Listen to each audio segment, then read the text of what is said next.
Our version of Kong is a lonelier, older character.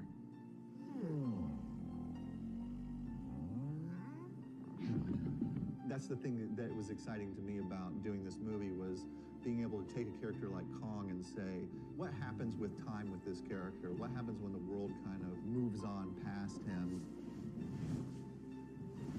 It's 30-odd years later.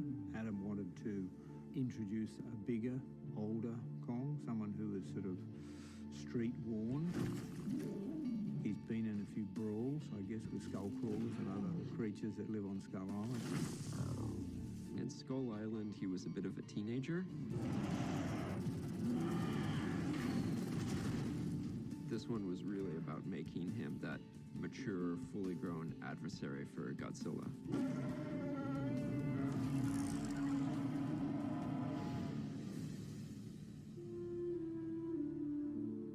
Kong classically is always a character who's kind of a romantic type. He always falls in love with the pretty blonde. And in this case, it kind of felt more like what Kong needed wasn't a love interest. He needed sort of a family. And so that's kind of where Gia comes in, is that, you know, Kong's a lonely character, Gia's a lonely character, and they really find each other. There's a real kinship between Gia and Kong that we begin to discover over the course of the film. They both feel like outsiders. The fact that Gia's hearing impaired, so she has to communicate with sign language, this is a new evolution of what we can do with Kong.